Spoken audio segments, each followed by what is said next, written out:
Welcome to Justice Is Now, the podcast. Justice Is Now is a charity with an aim of increasing the conviction rates regarding sexual violence. In each episode, we will be discussing various issues relating to this from many angles and discussing how education for criminal barristers could be changed. We will also be looking at understanding offending behaviour on a deeper level. And of course, we will continue to amplify the voices of survivors. Learn more about the work of Justice Is Now. All the details are below each episode, or you can surf there right now on www.justiceisnow.org. And it is only fair to give you a trigger warning. This podcast does contain graphic descriptions and frank discussion of sexual violence. Some listeners may find it disturbing or triggering, so please practice self-care. And if you don't think it's for you, then please don't listen. We receive no government funding for this important work, and so we're entirely reliant on donations. So if you can help us at all, please donate on the website www.justiceisnow.org. Thank you. And we are joined today by Madeleine Black, who is our patron of Justice Is Now. And also, Madeleine is of Jewish heritage, and we've both been completely horrified by the events of October the 7th, and particularly the level of sexual violence which was used against females, males, just children. The level of depravity is something I've never seen in my entire life. So Madeleine, if I could just sort of hand over to you, just first of all, to see how you're doing. Hi, Leonie, and thanks for inviting me on. I guess, like everybody, I was so shocked to start with by the level, as you say, of the barbarity, what took place to Israeli women and children and men. And then my shock turned into a different level of shock when we saw that people were disputing what happened. People were saying there's no evidence, or that they're denying that these mass rapes took part. And the silence from UN, it took UN 50 days to speak about the mass rapes, didn't even mention it. One would like to think UN women care for all women. Doesn't matter your heritage, your religion, where you live. I would imagine that there would be no boundaries with the UN. And even their spokesperson for the UN, who deals with sexual violence, she took 62 days to speak out about the violence. So it's like twofold, the shock from the level of the mass rapes and the violence, and then the pain of almost victim blaming the victims, or justifying what took place it's landed somewhere very deep inside of me. Really, it's very, very hard. And I still struggle with the level of denial that has been just the narrative and the commentary around this. And it scares me because I feel like, again, sexual violence and the impact is being diminished. And also for people to understand, again, how weaponized this has been. And, through history, we've had, for example, in the Democratic Republic of Congo, we saw sexual violence weaponized there. And I'm still at a loss of why there hasn't been more of an outcry. I remember at the time all this happened, and the first thing I did on October the 7th is put a Jewish flag on my WhatsApp and my Facebook. And I was kind of waiting for other people to write things like, this is just horrendous. Why has this happened? Why are we seeing this? Stop this. And the empathy just wasn't there. And that's why, for me, I really want to make sure we amplify the voices of those who suffered from sexual violence on October the 7th. And I don't want this to be forgotten. And we can't diminish what happened to them, because people need to be held accountable. But I think more than diminish it, the more evidence that's coming out from the people from Zaka who went in to reclaim the bodies after it all happened, the DNA from the archaeologists, because some of the bodies were so desecrated. Obviously, when people were taken into the morgue, they didn't think to do a rape kit. That never went into the people's minds that were taking out the bodies or the survivors. But now, without a doubt, because Hamas had filmed it on their GoPro, they live streamed a lot of what took place. And we do have some survivors, young people at the festival that hid under dead bodies in the air raid shelters and witnessed rapes. A few have come out now that were hostages. They spoke about being sexually assaulted while they were hostages. We do have, survivors' statements, but we also do have the physical evidence. And it's as if they're trying to gaslight all of us. Everybody's seen the evidence, So there is secrecy in abuse. There is secrecy in rape, especially like within a family setting. I'm also a psychotherapist, so I know when people maybe will share their story, the father, the uncle, the neighbour will deny it. But we can't deny this right now. How can we deny it? The truth is literally being shown to us if you want to go to the various different social media platforms and witness it. I won't go into all the details because it is horrifying, but it's almost as if I'm made to feel that if I support and believe Israeli women, then I must, be. I can't have any empathy for anyone else, but I'm able to hold empathy for all sides. Absolutely, and that's what I've been explaining to people. I have, obviously, as a human being, compassion for Palestinians and what they're going through now, but these are like October the 7th. These are terrorists who went in to harm people in the most. I mean, what they did to their bodies. The Times reporter Christina Lamb, she's written twice now about what took place, and yesterday she was on a Woman's Hour, BBC Radio 4, and she said, sometimes there can be a few freelance people within war that go off script and do rapes, but she knows now, and I've seen the videos as well, of Hamas fighters that have been caught, and they say that their job, they were told to go and sully the women, to dirty them. So she said not some of them weren't even just rape, there were gang rapes of maybe 8-10 men at a time before they then killed them. So it was also their intention not just to murder and to torture, but also to rape the women. And I think there's evidence coming out now, well, I've seen the evidence as well, that men were also assaulted as well. Any woman in this world, or any man who can celebrate that, laugh about that, deny it, it really frightens me about humanity, to be quite honest, that you could do that. And I'm trying to work out why, because to me it's inexcusable. The UN took 50 days.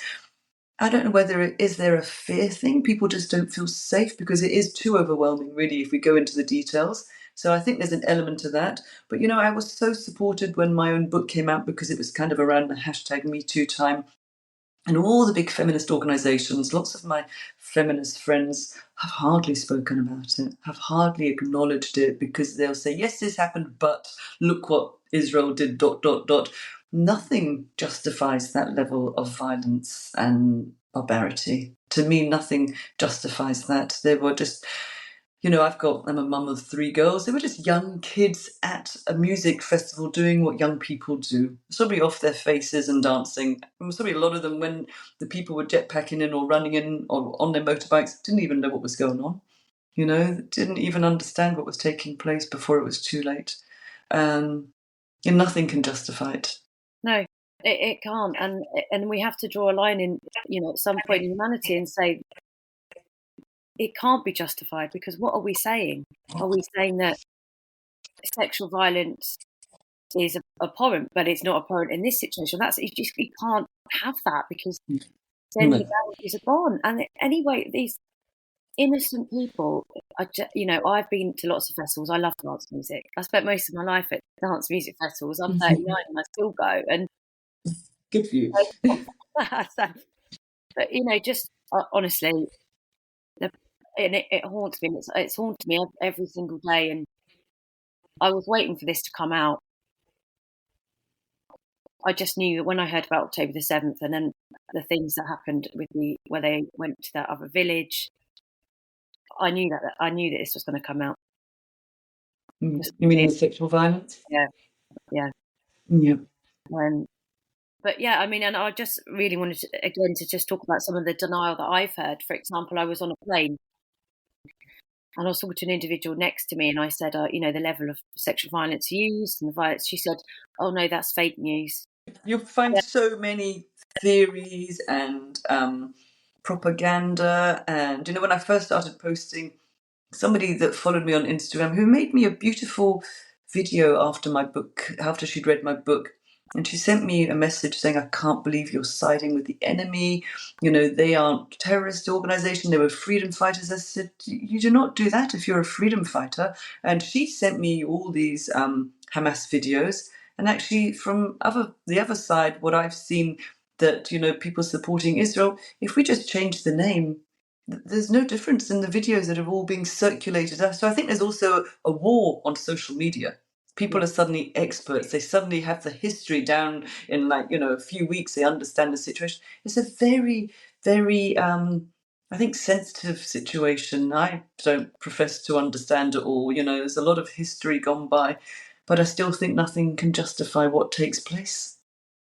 It can't, and this sort of I almost call it like a populist movement at the moment. People who actually don't absolutely the intricacies of this, this situation, the long-term history.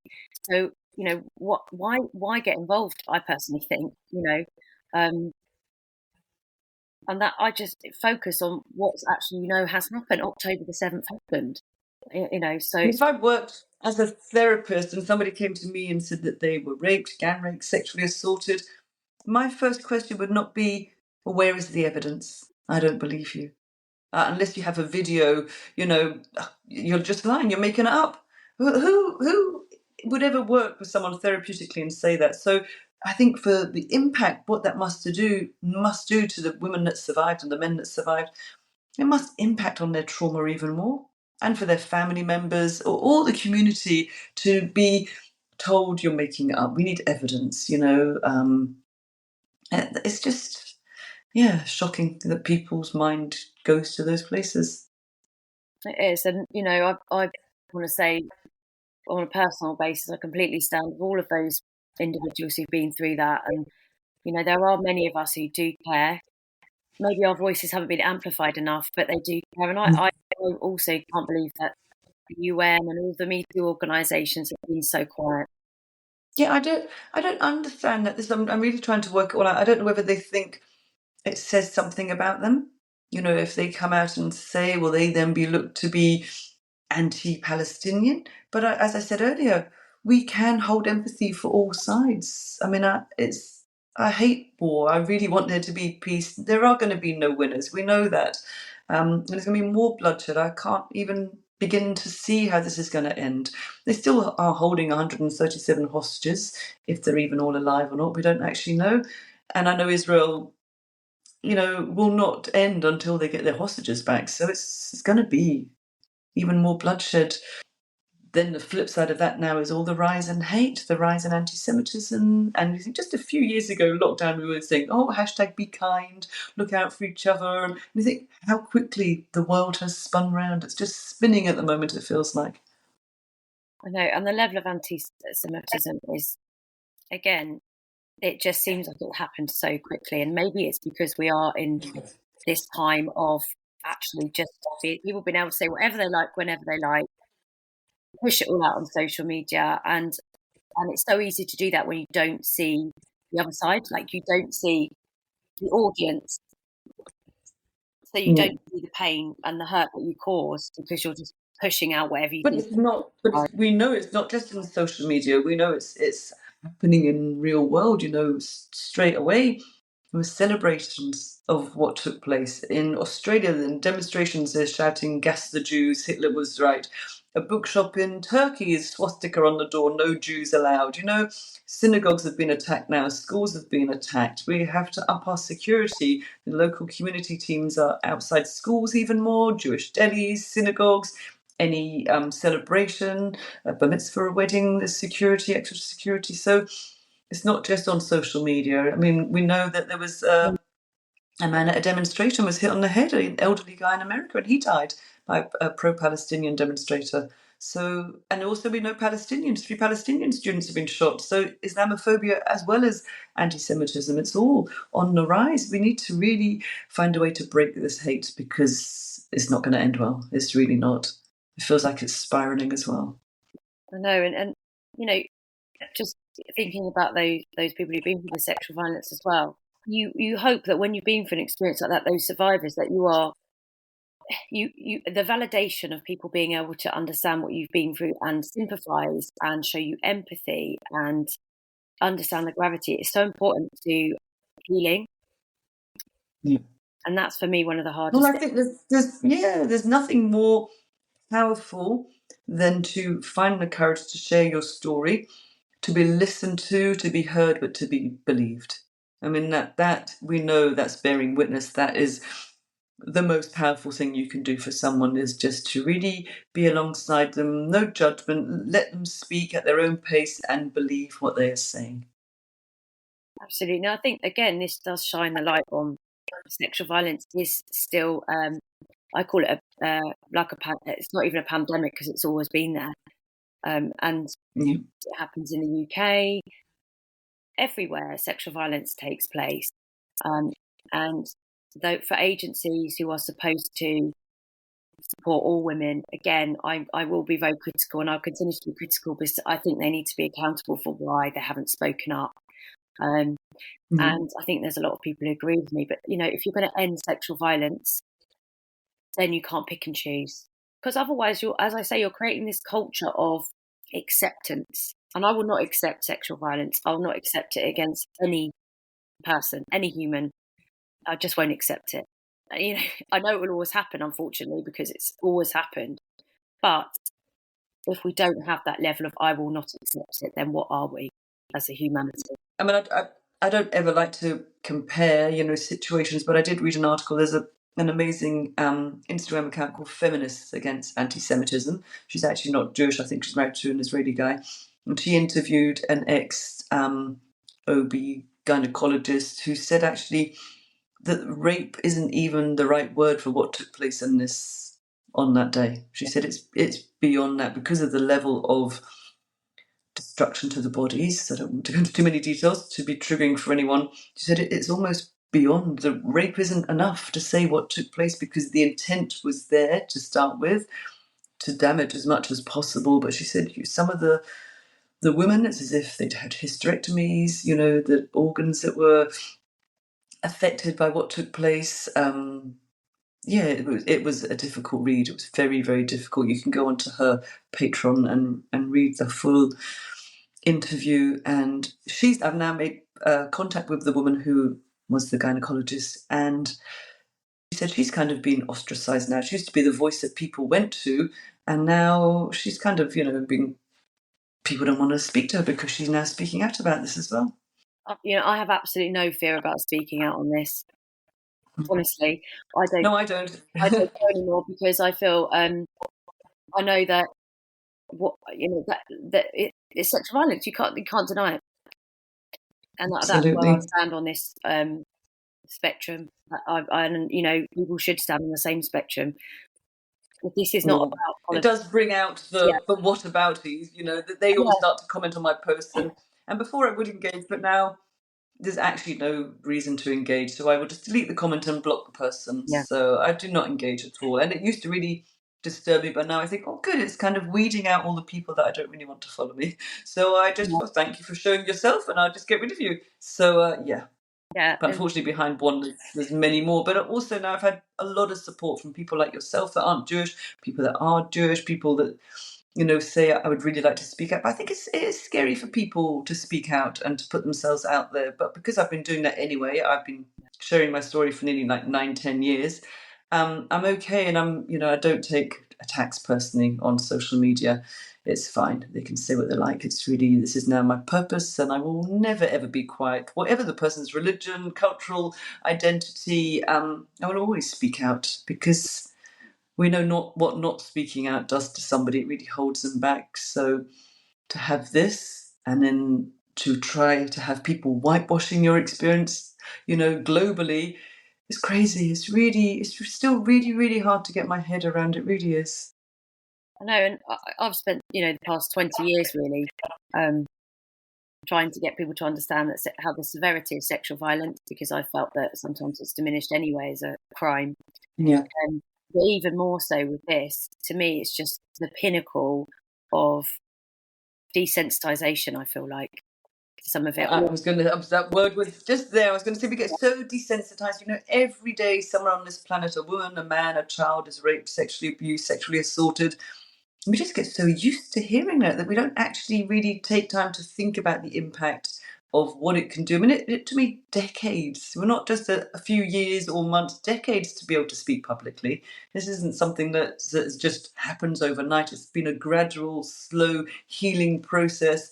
And most people could never do that. I acknowledge that. Most people hardly ever share their own story anyway, let alone publicly. It's not easy, but people really underestimate what any trauma does to a person. I think we can all speak. We're so grateful that you have shared your story, because you showed how the trauma will always still be there, but you still continue. No, I think now I'm in a very, very good place. This has obviously done something to me. It hasn't actually triggered my own trauma. It's triggered a complete disbelief and disappointment and hurt. It's really hurt what's happened now, but it hasn't actually triggered my own trauma. If anything, for me now, I think I've got post-traumatic growth. I think you can really get to a place where you can grow through what you go through. And because every time I speak, it just eliminates any shame. It just dilutes it and dilutes it. So now I really don't care. I know, I'm not. I know the shame was never mine. It didn't ever belong to me. But that's taken me a long, long time to get to. And I've worked with many people that still believe it was their fault. Still believe it was maybe because of what they were wearing or what they were drinking, and they must have brought it on themselves, which is how I felt for years as well. What we know without a doubt, as you will know as well, 100% of all rapes are just caused by rapists, nothing else.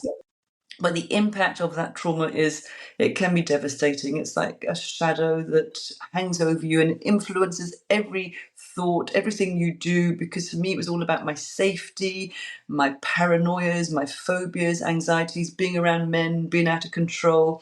And I'm sure anyone that's listening that's been raped or sexually assaulted, abused, they will, identify with that. It's the ripple effects of where it goes.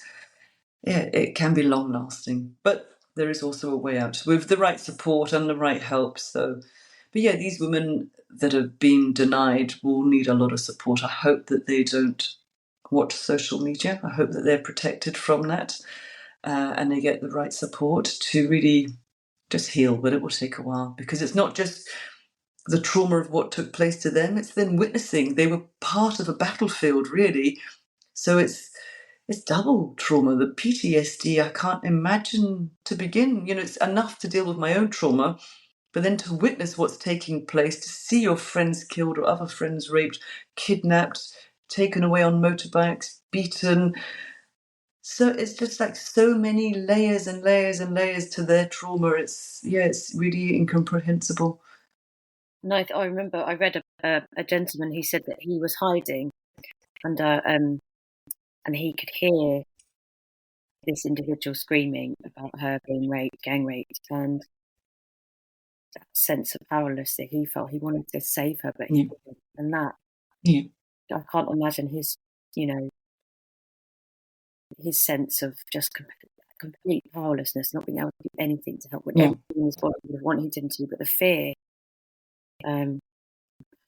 it's just very real fear that if he intervened, he would be killed or kidnapped. Yeah, but he will hear that voice, I imagine, for a long time. It's just and the end of all this cruelty, what has it achieved? It's just achieved more death. Yeah. Well, you may call me cynical, but I assume that Hamas knew when they went into this attack that Israel would come back with full force. So I don't want to get political, but they knew they wouldn't respond quietly. They knew what price they would pay, and I think it was part of the plan. If you just put it a different way, just imagine if a group of people in England went across to Wales and did what happened, killed a load of innocent people, raped them, burnt their children alive, kidnapped them. Can you just imagine that? And I don't understand why this is different. It's not. Yeah. It's just people are using the politics as some sort of playoff or softener. But think about the actual incident. Because again, we've got this problem which we have in our own society where we focus on victim, or we try and diminish the victim's story, or we blame the victim or the circumstance. We don't look at the offenders and see that Absolutely. And even in our language, when we say, like, you read an article in the paper, she was raped. No, he raped her. The way that we put it in how we report it, she was attacked. No, he attacked her. It's like how we put it into language. It's always the onus is on her that she was raped. It almost suggests that what was she doing? I wasn't raped. She was raped. But no, he raped her. Just sounds like very small words or so little changes, but it's for someone reading it, I think it would be very powerful if we really, as you say, address it from the perpetrator's point of view. And understand what they did, what their intent was, the violence that they caused, the trauma that they caused. Exactly, and the offender behaviour is very complex, and you can often with people think, oh, they seem so normal, but that's because they can have two sides to them. So many sides. Many sides. If people can't see that, that's why it's harder for people to convict when they go to court, for example, because they can't see offending behaviour, because they don't know enough about offending behaviour. All we've ever been taught is about our perceived victim behaviour, or the person who's accusing. You just focus on their behaviour, which is interesting, because in this situation, although it's completely a different level of violence, there was somebody on Instagram who posted about one of the rapes, saying, and I can't believe this even more, look what one of the girls was wearing at the festival. It was a festival. But that, and anyway, we know that clothes don't cause rape, because babies are raped, women in burqas are raped, old age pensioners are raped. Are we going to say, well, those elasticated trousers that grandma was wearing and her beige top was the reason? I mean, sorry for any old people out there, that's very rude. But it's clothes do not cause rape. 100% of all rapes are caused by rapists. They're just young people at a music festival. That's just what people wear. It doesn't matter if you're showing your body, doesn't matter if you are naked, it's still no excuse for rape. Absolutely, and they weren't looking, they were just weaponising rape. They weren't, and for somebody, again, to try and diminish it, I felt reading that, I thought, why can't you as a woman have empathy and just say what they did was wrong? That's my worst nightmare. But no, it's, let's diminish it even more. And this is a sort of narrative, and I don't understand how this narrative just allowed to perpetuate and cycle around. I mean, it used to be back in the day, Twitter and things like that would take down things, or people would say it was offensive, and it doesn't seem like there's any protection there anymore. And it's also, as you just spoke about there, how perpetrators can gaslight people. It's almost like it's global gaslighting right now, because we've seen the evidence, we've seen the videos, we've read the reports.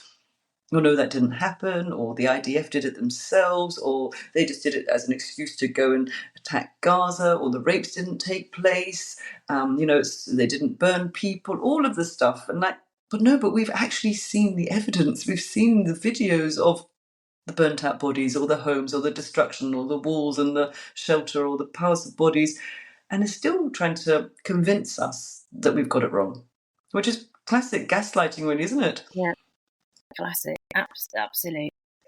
Yeah, and I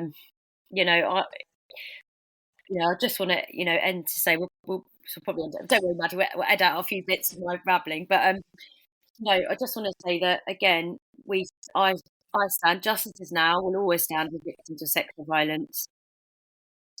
And we will amplify and call out organisations which are supposed to protect people from, just for not for standing up for people. So the Jewish community is not on their own. There are people who completely and utterly feel the same. I know that we don't hear those voices enough, but they are out there. I have had some beautiful messages from some of my friends and colleagues that aren't Jewish as well, and it is good to remember that. And one of my friends said, listen, just remember, all you focus on right now is all the hate and all the bad stuff. Just there's a lot of good people out there, a lot of people don't agree with what took place, and a lot of people support and, love you, whatever. So it was a good reminder that actually where we put our attention is what we see. So every now and again, I would just find some cat reels and just watch those cats doing daft things, but just because it's too overwhelming. I have friends that live in Israel. I was actually meant to have come back yesterday, and they were advised by the psychologist not to watch the videos, not to see too much of it. It's too overwhelming. It's too much trauma because the whole country is so small. Everyone, they're Jewish Israelis, Arab Israelis, we'll all know someone. I know 4 people that were murdered on that day. We'll all know someone that has been affected or still missing, or bodies being found now, being identified, or kids that are being served up that, so everybody in that country is affected. And it's like mass trauma. The good thing there is there's also mass unity, and they don't have the levels of hate and anti-Semitism. So a lot of people are volunteering because we lost a lot of the agriculturists. People are picking strawberries down on the kibbutz where the kibbutz have been wiped out, and really doing some good work. But yeah, they were advised not to watch too much of the videos. So be careful where you put your attention. But then on the other hand, I want to be informed. So it's finding a balance, isn't it? Don't overwhelm yourself with too much information. Yeah, because it is grim. It really is. Yeah, and it does. It hurts a lot, particularly when you're empathetic. You hear that it's very challenging. I think it's really important for people listening to the podcast to consider that around self-care, and absolutely. And I know just other things that have come out in the press over the past year just around sexual violence, and there's always a spike to helplines after it. It just brings up so much of people. Nothing. And if you can't speak up, but you do support what's happening, go find the accounts, the people that are speaking up about this, and if you can comment or just like it or just share it, just so it amplifies that voice as well, just so people know that this is wrong and there are people out there that care about what's wrong. Yeah, exactly. And we can start small, but I hope if people start to hear we're speaking out and saying at least sexual violence is wrong, at least we're keeping that going, Yeah, at least absolutely. some people. I'll always speak out now. I will always speak out. This is really my purpose in life, to speak out, to help people find their voice, break the stigma, break the silence. So this is nothing new. This is just more of what I do, for men and for women, not just for women only. I will always speak out, and I won't be stopped. No, absolutely. And thank you, Madeleine. But I can't thank you enough for your fight. It's so important. And I look forward to... Thank you, and Justice Is Now, for all you do as well to help better the justice system. I hope. This is a whole other podcast. Yeah, we'll definitely pick up again in a few months, and it would be good. We can probably unpick a bit more about what's happened as we move forward, and look at the justice system. Okay, well, thank you, Madeleine. All right then, take care. Bye-bye. If you've been affected by anything you've heard in today's episode, there is support for you. All the support lines are listed in detail in the show notes of each episode. Do feel free to reach out and access any support you need.